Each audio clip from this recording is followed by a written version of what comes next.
Hello, dear ones. Welcome to another conversation on the different shades and shapes of love. The kind of conversation I think we must have more of. As always, before we start, can I invite you to take a moment of centering and breathing with me? Sit down with your back straight up. Drop your shoulders. Relax. Close your eyes.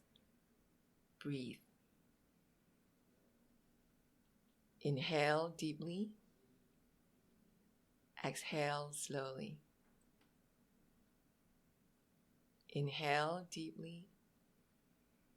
Exhale slowly. Inhale deeply.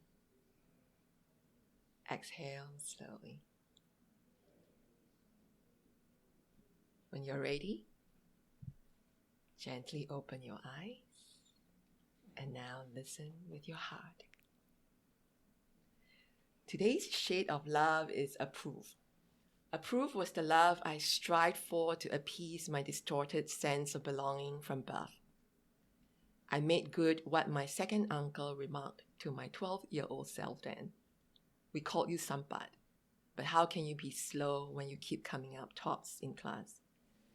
When I became one of the top 1% of the cohort to enter the National University of Singapore in 1987. At that time, there were only 2 universities in Singapore, so admission was highly regarded as a significant status. Yet, unlike many of my friends, getting into university wasn't merely part of the assembly line of life for me. It was an affirmation of my place in the world, a statement of approval, and personal vindication from a lifetime of thinking I may be slow. In a society that values grades disproportionately above all else, I certainly made my parents proud, especially during family gatherings when the adults light the trumpet their offspring's academic achievements, even if I'm not necessarily doing well in the confidence department amongst others. Parental approval, I think, is where we first get our sense of self, our axis of existence. Parental approval is where we get our first sense of self, our axis of existence. And how I was striving for the heights of that sense of place and approval, the tallest trees in the world, the majestic coast redwoods of California and Oregon, came to mind to pair with this story. The world's tallest living coast redwood is aptly nicknamed Hyperion, or the High One in Greek, which is actually estimated to be about 600 years old. And when I think of who I would love to have a conversation with on this shade of love, on approvals and sense of self, especially as a young person, and also about the role of parents, Raeesah Khan was the first person who popped up in my head. At 28, she's unequivocally young, and as a new mother, a young mother with 2 children, she also has the precious perspective of discussing parenting capacity and challenges, obviously. Raeesah is also a member of parliament with the Workers' Party and a fellow social entrepreneur. Yay! Hey, Raeesah! Hi. Happy to be here. Thank you so much for bravely saying yes to being part of this podcast experiment, which I don't know what we're doing, to discuss love and the issues of our time, right? It's strange, actually, Raeesah, how I keep discovering new things about myself and my life, even when I just read that story, which is about me. As I was reading that shade, I must say that I don't really remember my parents ever giving me grief. Where studying and grades are concerned. So I really think that as what I wrote, right, it was actually more about myself feeling the need for that vindication because of, being called slow and retarded as a little girl, right, because of my eye defect. But knowing how proud my parents are of me and bragging about me definitely did make me feel good. Even now, at a beautiful 52 years of age. I also want to share that, my siblings still, however, observed that I could get away with murder most of the time when I was growing up because of my good grades. So that's really interesting. From their perspective, I had my parents' approval. So I think we saw approvals coming from our parents differently. I think depending on where we are and the resources we have, right? Inner resources. I must admit, though, I remember that the one approval I didn't get for a very long time was from the constant reminders about having to settle down as a young working adult quickly, soon. And then, of course, the usual thing about having a family and all of that. So I would definitely like to have a conversation with you. What's your own experience like, when it comes to how you remember what you did when you were young for your parents' approval and, both knowingly and unknowingly, right? Some probably was then and some now as you look back, especially since you were already a social activist at 17. Yeah. And I as you were talking, I was really thinking, have I actually ever kind of competed for my parents' approval? I really think no. Oh, wow. Yeah, I think they were never really parents that withheld affection. And they weren't kind of parents who would reward good behavior. Okay. Yeah. Let's share a bit more on that. That's really interesting. Elaborate a bit more on that. Yeah. So I think thinking about this a bit more, right? It was kind of instilled in me that you behave well because it's the right thing to do. Okay. And growing up, it was never really about academics, but more about character. So what type of person I would be, how I would approach the environment around me. So I never really struggled with a sense of having to earn approval. Yeah.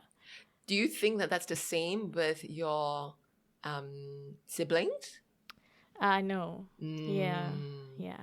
Because I think from early on it was clear that I would not be strong academically.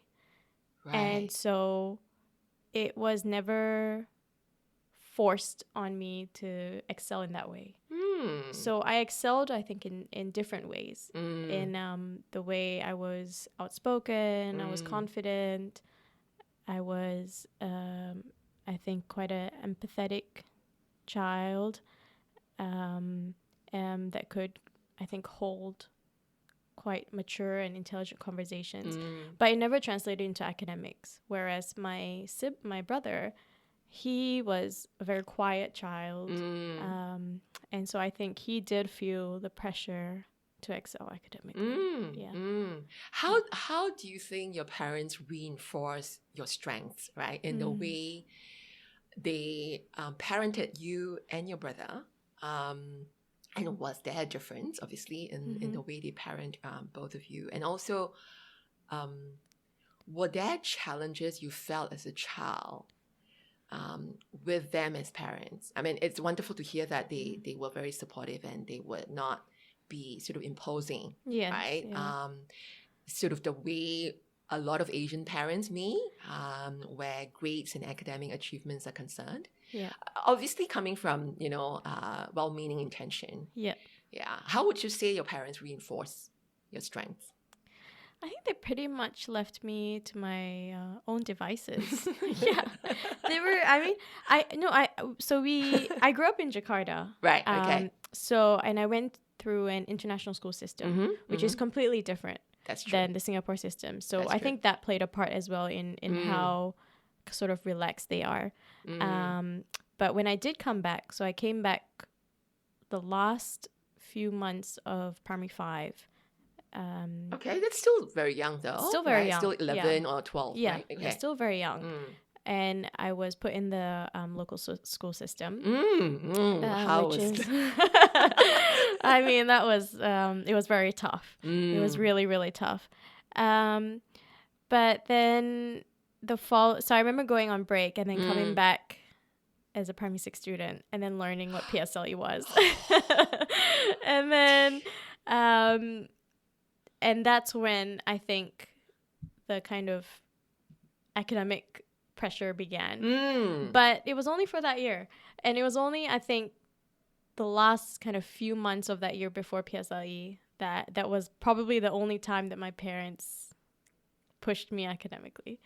How did you respond to that? Especially coming from, 5 years of not having been pushed, and then suddenly you're kind of getting it all within a year. Yeah. How do you remember that time? It was very, very stressful for me because I was also entering a new environment. I was this Malay-looking kid, but I had this weird American accent, the international school accent, which I still have. And then it was really funny because I don't talk about this a lot, but my mom kind of gave up on pushing me academically, I think towards the end of the year. For me, as I said earlier, my parents never really gave me grief. And I think I'm grateful that I didn't need a lot of pushing in that department. The only time I probably asked for tuition, and I really meant tuition, right, which was for my additional mathematics. And then just a little bit of that guidance flipped me over, and then I scored A1 all the time right, after that. But it wasn't something during my time that parents would actually think about. In fact, I had to ask for the tuition. It wasn't even pushed on to me. Yeah. And I, and I think it's even for my siblings who clearly had more challenges, right? Where that department's concerned in terms of getting good grades and being comfortable with their studies and all. They did not go through tuition either, right? It wasn't the first thing that my parents thought about, at least at that time. Yeah. And I'm not saying all parents of that generation felt that way, but certainly my own personal experience was that. But what I remembered was because they left us pretty much very similar to what you said, right? Yeah. At least for me, they left me very much to my own devices. Yeah. It actually allowed me to explore so many other parts of me. And even if I carried for the longest time a lot of that lack of confidence as a girl, and maybe even my intelligence, like the smarts, right? Because of just how I was called names when I was younger. Yeah. I never did have a lack of confidence in my ability. Oh. Because I think my parents, by letting me go explore the different things, it allowed me to believe in my ability and that I would not be judged for doing things that are different. And that in itself, as you said, built up some level of psychological safety. Yeah.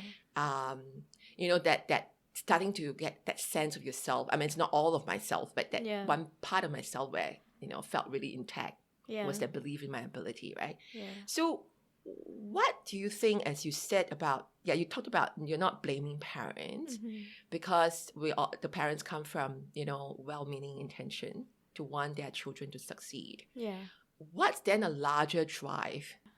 So I'll go way back. So before, when I was pregnant, I became one of those people that read everything that she could kind of get her hands on. Yeah. And one of the books that really stood out to me was this book called Conscious Parenting.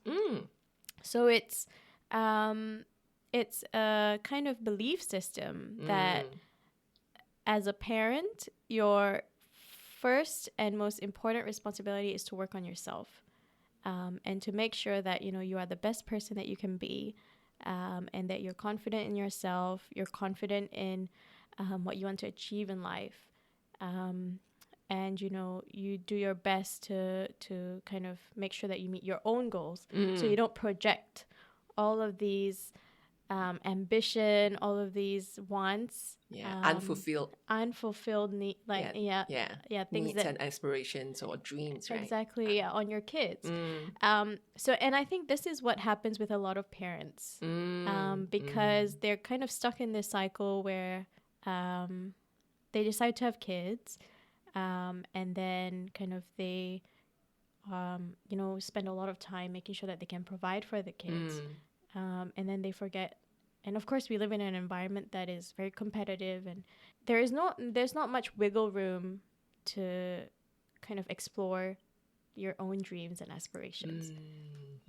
So I think because of this like cutthroat environment we're in and quite a constraining environment, a lot of aspirations and dreams and goals that parents had maybe when they were younger, before they had kids, can't be realized. And I think one of the things that stood out to me is that a lot of times to parents, having kids is one of their dreams. And so because they think, I've had a child, this dream is fulfilled, I'm happy. Yeah. But then of course, having children is just one. Of course, it's a huge life decision and something huge to happen in your life. Yeah. But it's only one aspect of it. And if you ignore all the other aspects of your life, or all the other goals that you had, it manifests in often unhealthy ways. And one of them is projecting them on your kids. Yeah. So, for me, as a parent, I'm always telling myself, my kids aren't my world. Yeah. Which a lot of people, how can you say that? I can hear the sort of lots of gasps, like, right now. They're what? like, what? How can you say that? Yeah, oh gosh. And I'll just give one example. Yeah, please. This is an interesting, that reframe is really important, actually. Yeah. And I'll give you one example. Actually, only a few days ago, I decided, I'm going to stop breastfeeding. Okay. And I'm going to focus on myself. Yeah. I'm going to focus on making time for me. And I'm going to allow myself to let go of the anxieties around breastfeeding. Because, for those who breastfeed know, you have to pump. Yeah. Or, you have to make sure you don't miss feedings. And breastfeeding did not come easy for me in the first place. So I had to do a lot to kind of keep it going. And I had to eat a lot. And, I was not happy with the way I was worrying about it constantly, and also about the way I looked, because I had to consume a lot of sugar. Sugar. A lot of sugar. carbs. Yeah, a lot of carbs. Okay. Yeah. So I was telling someone this, and they're like, "What? What?" Yeah. And actually, just to share with the listeners, your second child is 5 months old. So she's turning 6 months now. Yeah. Yeah, she's turning 6 months. Okay. And so you were, of course, breastfeeding for the last 6 months, yes. and you've decided. Yeah. Okay. And I decided I'm gonna let myself. Let this go. Let this period of my life go. Of course, I'm gonna miss it. It's great to have that connection, but you can have that connection in different ways. And I'm going to let myself make time for other things that I think are important. Yeah. And so that's what I mean by kind of not centering your children in your world, because it's your world. No one else is going to center you but you. So that's what I think is missing in a lot of parents. Yeah. How did you, because I understand you live in an intergenerational family household. Yeah. How did this decision land? I wanted to say land, right? Because it really felt like, it could be like a massive sort of weight that would be on, your parents and even your grandparents, perhaps, right? How did they take it? No, my parents took it really well. They're always just like, you should, because they saw how much I struggled with breastfeeding. Right. Yeah. Okay. Especially with my first child, my son. I struggled a lot. And it did kind of push me very close to postpartum depression. So they saw that, and they were very kind of instrumental in helping me let go. Oh, wow. The need to like breastfeed. That's wonderful. That's amazing. So even I was talking to my mom about it a few days ago, and I was telling my mom, like, I think, it's time that I stop breastfeeding and focus on other things in my life. And she's like, yeah, you should. That's great. You should do what makes you happy, and you should focus on things like important, like your work. Because as you said, that translates also in the way you show up when you are with your children. Yes. Right? Because if you feel good about where you are in this place in your life, then how are you going to actually show up to support your children or be with your children? Never mind support, but be with the children. It's a whole different type of sort of emotional connection and the energies, right? That come with it. Yeah, definitely. I think the energy and your attitude is important when you're around your kids. Yeah. Because they pick up on things. Absolutely. And that doesn't mean that you shouldn't be sad around them or shouldn't be angry around them, because you should. You should show your feelings. But if something about your parenting is making you anxious or making you, stressed, I think that it's time to like relook that. So I would be approaching situations with my kids. When they were babies, when it's time for them to feed with anxiety, because I'm like, oh no, like what if it's not enough? You know, what if like, all these different things. And I was like, that's not a positive way to approach, a baby. So yeah, I just learned. Or at any age, really. Yeah. If you think about it. And actually, what you just shared, Raeesah, just got me thinking about just how many of the coaching clients I've actually supported would actually bring this up, right? In terms of how they were made to feel they were not good enough. Different types of not good enough, right? It's never just about grades or whatever. It could be a whole host of different things. And a big part of that, and many of them have very loving parents, right? So it wasn't like, it was a conflict laden or a abusive type of childhood they had. These were folks that actually had loving parents, but still, when you sort of work with them, and when we go back to where did they first learn that even right now, even if they are a CEO, they still don't feel good enough. Many of them would actually, through this work that we do together, will always end up, to the point when they were being made to feel they were not good enough. Not always parents, but mostly parents, because obviously they are the first adults whom we understand the world from, right? And who also are the first ones to give us a sense of safety and trust. And that's why, I think that's why I wrote about it being the first people who give us our sense of self, right? Our kind of axis of existence, that grounding. And like what you just said, if you are anxious all the time, feeling like, oh, I don't have enough milk, I'm not doing this good enough, I'm not, and that energy is going to be felt by your child. And especially if you also verbalize that, then that's all that, the child is actually getting in from a very, very young age. And then it goes on to the formative age. And that formative age, and that shapes their view of the world and their sense of the self, right? How they actually relate to the world. And that's really an important point for me to sort of emphasize.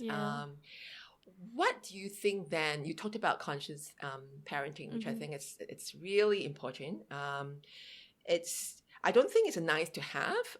Many may feel that this is kind of, some may think it's a bit sort of, Western, New Age, progressive, but I think it's not. The way you put it as in, this is really important, because if I work on myself to be the best version of who I can be, then that's also who I will be, the best parent that I can be for my child. Let's therefore talk about how, because we have a phenomenon here in Singapore, and not just Singapore, I think in a lot of big cosmopolitan cities, where parents outsource a lot of this enrichment classes. I know I keep saying this because I find this really tickling in. Forms of parenting, I think. Forms of parenting, yes. To outsource that, right? Now, in doing so, and people always say, and we all have been there, and I'm sure you have. I have rebelled, right?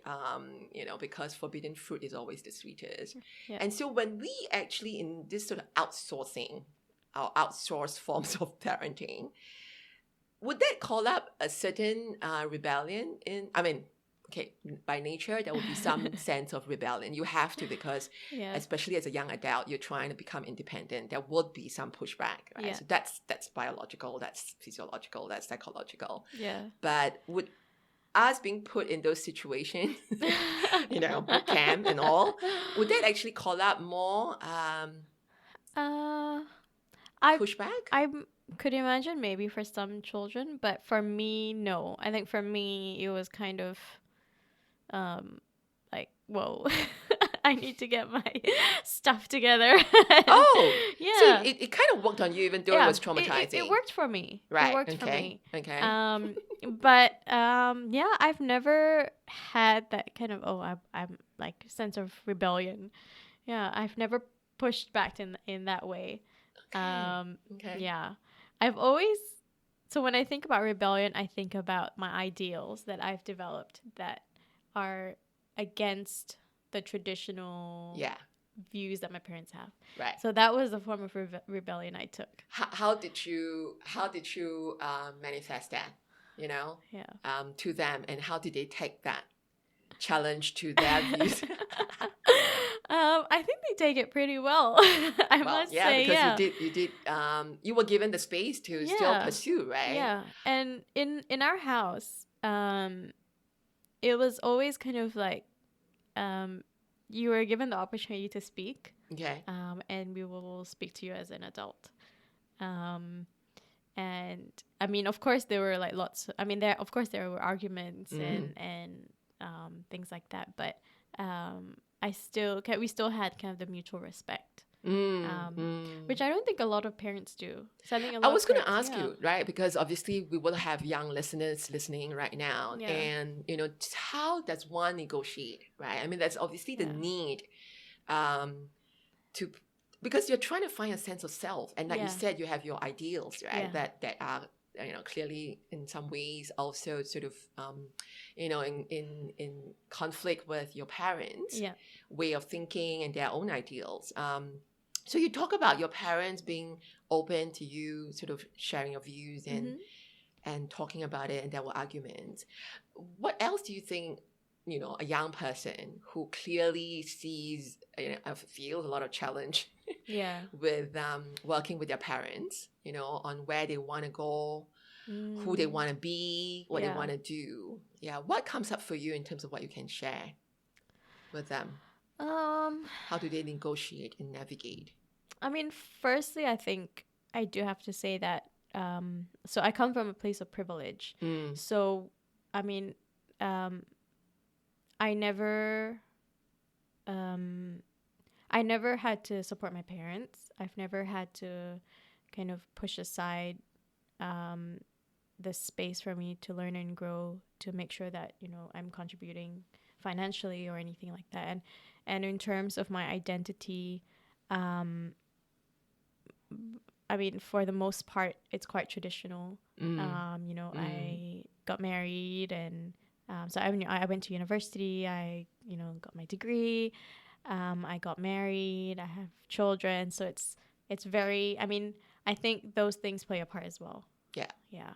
Play a part in sort of making me feel that you are on this life trajectory that is supported. Yes. By society and also by family. So and I think it also kind of helps you navigate the conversation, because it's not around the fact that you should or shouldn't exist. So it's not around. It's around like, oh, these are some opinions that I have, but it's not around. It's not around me kind of forcing them to allow me to exist. So it's like, so they understand me because I check all these other traditional boxes, which not all young people have. Yeah. What would you then sort of say to the young people who may not have, that privilege, as you talk about, right? And having to share the burden of supporting the family with their parents, and sometimes even with their siblings, and at the same time also really wanting to pursue a path that's really not conventional, right? And maybe not even seen as socially normal. Yeah. What would you say? What comes up for you? I think that's very tough, because in our country, we don't have many systems that allow you to grow in multiple different directions, or allow you to I mean, there's not much of a kind of safety net to fall back on if you don't come from a privileged background. So yeah, I think it would be very hard for me to kind of give any advice.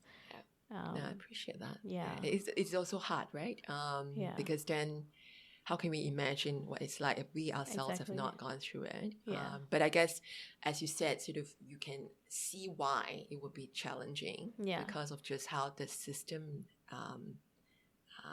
has been built. Yeah. For those who may not come from privilege and have those resources, to want to pursue a different path that is different from what their parents have for them. And I think a lot of people are part of that sandwich generation. Yes. So, you know, they have a lot of burdens on their shoulders. So they have to support their parents and sometimes parent siblings. And then, you know, when they have a family, they have to support them as well. So I think, these things do create kind of barriers to you know, exploring different options that you might want to. I mean, that can be an open sort of question that we put out there, right? But I hope that just us talking about it allows for you know, everyone to have a bit more of an open-mindedness, you know, instead of thinking that, well, every young person should go this way. At least we're going to be more nuanced in those opinions to realize that there's just a context to it, and the sort of support system and the resources that this young person or the family that this young person is part of. All of that have to be taken into consideration when we make a certain call about what a young person should be and what dreams should be. You know, and I think it is also a good time to kind of evaluate what we value like, as a society. Exactly. So, you know, I mean, for me personally, I value things like the arts. I value, you know, the creatives and the people who kind of ensure that culture is thriving and we don't lose little parts of it. But, you know, I think for a lot of people, the value is in, you know, money and which, again, I come from a privileged background, so, you know, I can say these things. But, I think as a society, what are the things that we place value on, and how this also transcends to us putting so much pressure on, you know, children and the next generation of Singaporeans.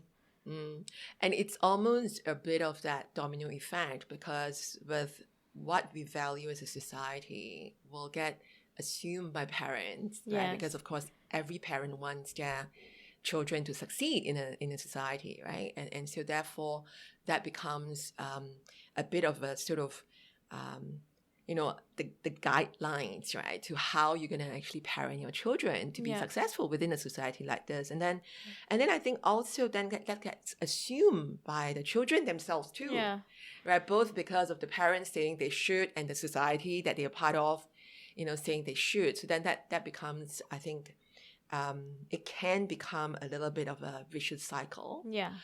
If we don't bring about a certain awareness.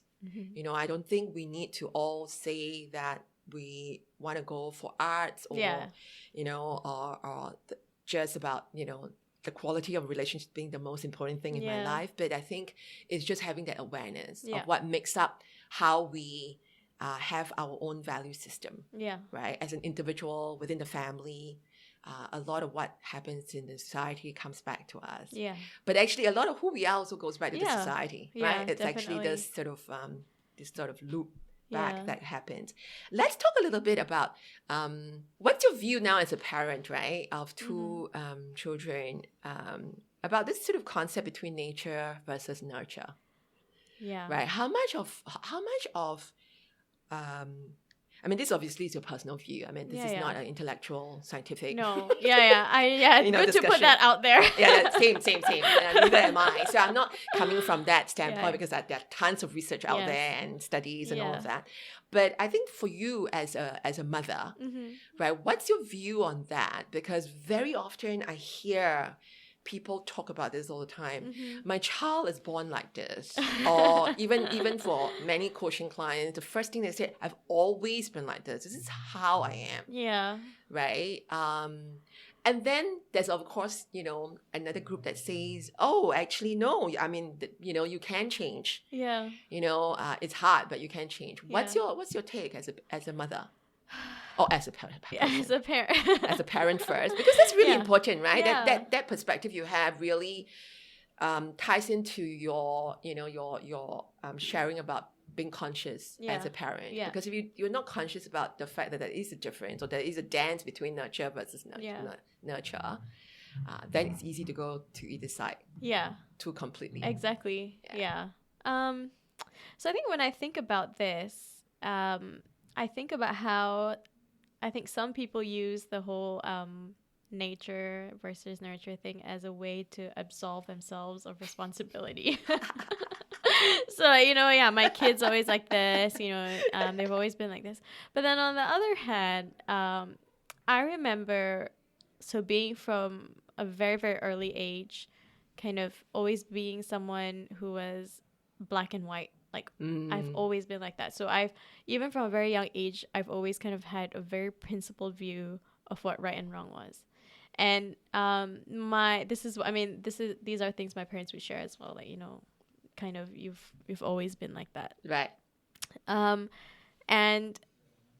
remember growing up, I've always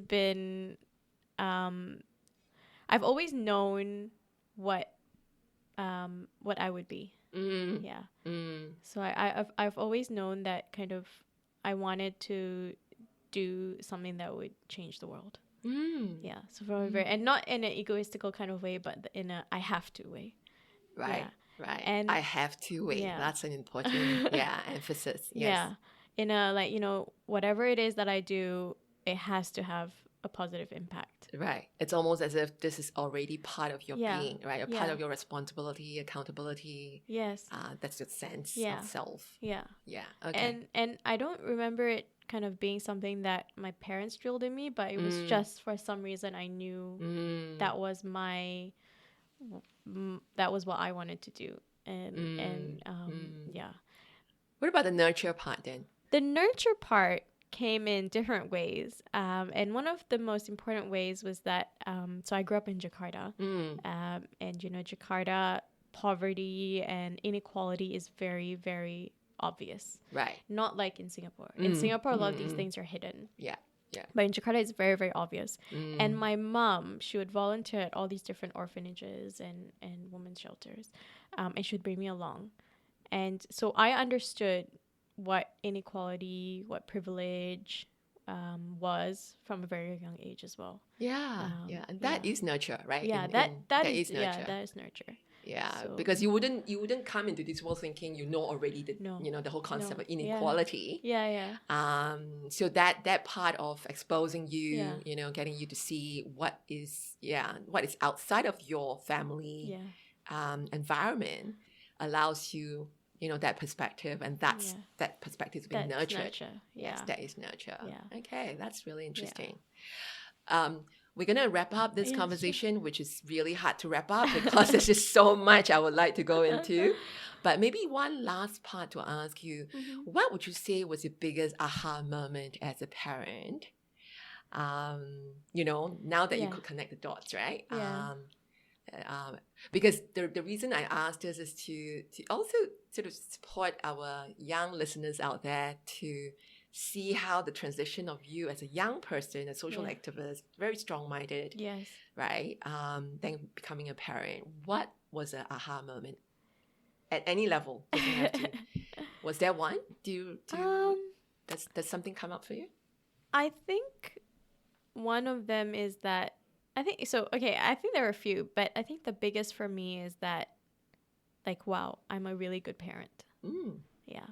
which, you know, a lot of people say, oh, that's such a egoistical thing to say. But I think, you know, I think it's important to take pride in things that you work hard for. And I work really, really hard to be the best parent I can be. And I do a lot of self-reflection, a lot of work, you know, to make sure that I'm the best parent I can be. And I remember thinking this kind of just offhand, watching, like, you know, my son play, and how independent he was. Right. And how and I remember one more instance where my mom, she was like sitting at the coffee table, she had a really bad headache. And she was like, you know, in a lot of pain. And he goes over and he's like, so he calls my mom Jida. She's like, Jida, ouchie, and like trying to console her. And I think like, wow, if a 2-year-old can understand what empathy and what compassion is, then I think I'm doing an okay job. Good on you. Yeah. And that can be both nature and nurture. Yeah, for sure. Yeah. Right? Yeah. Especially in terms of empathy. Well, Raeesah, this has been a most enlightening conversation. I think particularly in light of how many parents and children are spending more time together, right? Yes, because of the work from home situation and this whole COVID crisis that we're still a part of.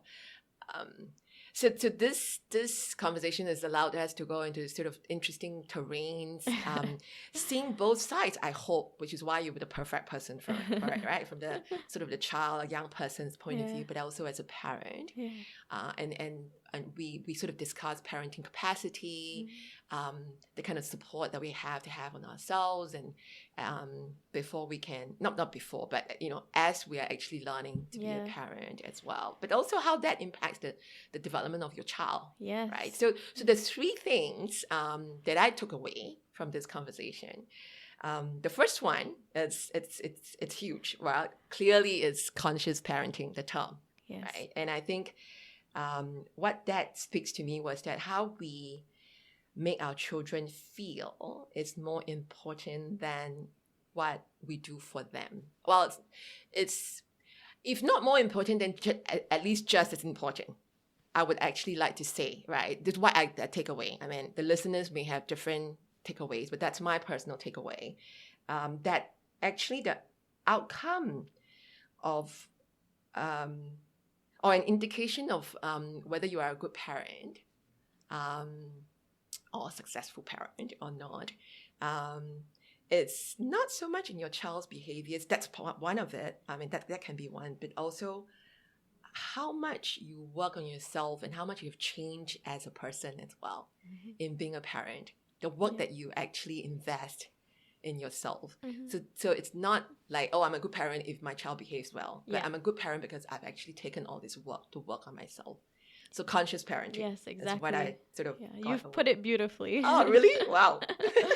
but it's also thanks to you sort of sharing so, you know, so openly and so also so curiously, because I feel like there's still so much that you are actually looking to learn and explore, right? Yes, definitely. The second key takeaway, which I'm going to actually put this out to our young listeners and also hearing from, you know, you as a child, as obviously your parents' daughter, and myself too, you know, at this age, after doing a lot of work on myself and reflecting, is, you know, if we want to understand our parents more, it's important to also get them to talk about their unfulfilled needs, right? What dreams they have given up, you know, and understanding that in the context of their time, obviously, when they were young people like ourselves, and then and if we listen, I think, with compassion to our parents and the way they share about, you know, their own childhood and their own youth and what they could or could not do, then I think we'll learn better about where their fears and maybe even their rigid ways of thinking could come from. So I think that compassion coming from us as children, no matter how young or less young we are, I think that's really important. Never mind that I think that really helps improve the quality of our relationship with them. That's my personal experience with my parents, for sure. I think it really helps to explain so many things that they did as parents. Yeah. Once I found out their stories. Yeah. The third thing, it's important to get the help as parents for our children, given the kind of time and the society we live in, where we are obviously, many of us are time-starved. But I think when we outsource certain forms of parenting, I think what I'm hearing is it's important to know, what is it that we are actually putting our children through, and how much of that is truly building that sense of self, that sense of safety, and that sense of being in our children, and I think it's hard to say these are all bad or these are all good. Yeah. I think it's just really so important to look at the context, of the family, of the child, Yeah. and which child needs what, and not all put through a certain standard homogeneous form of support. It's what I also got away from this. And that's very related to, obviously, a lot more structural issues that we don't have time, unfortunately, to go into. But those would be my 3 takeaways, right? So thank you so much. Thank you for doing this. You've been very brave. Now, I think in relation to what we have discussed in this conversation, some of these resources also came to mind. I mean, there are many I'm sure I've missed out, so please go do your own work of finding out other support resources. But some of these resources, you can also find the links on our show notes and our social media post. I hope this could be of value for our listeners out there, both parent and child. Mm-hmm. For parents, there are many support groups, and Raeesah, if you have one that you can think of, please jump in. But I found the New Mother Support Group as one. Aware's a Single Love obviously provides support for single parents and their children as they, strive for stability in their family lives in the system that we're in. There's obviously Moms at Work. I know the founder, Shirley. There's Center for Fathering, which I must admit I don't know much about, but for fathers out there, that could be something to look at. For youth, this I know a little bit more about. There's obviously Halogen Foundation that can help you to sort of feel a bit more sort of aware of, what your dreams are, where your strengths are, and Halogen Foundation is one. Mentoring might help, for some of us, not all of us. I do think that there's always a lot of merit in having a mentor to support you. So there's Mentoring Alliance Singapore. For those of you struggling a bit more, there's always Chat that provides really good support and confidential support for young people who are struggling with some of these issues that could be quite overwhelming. Now, before we wrap up this conversation, I'm going to put out 2 invitations to our listeners, which are also the questions that comes with the story in the book. How much of what you do now is a result of that unconscious need to make your parents proud? How much of your self-criticism stems from having let your parents down in one way or another?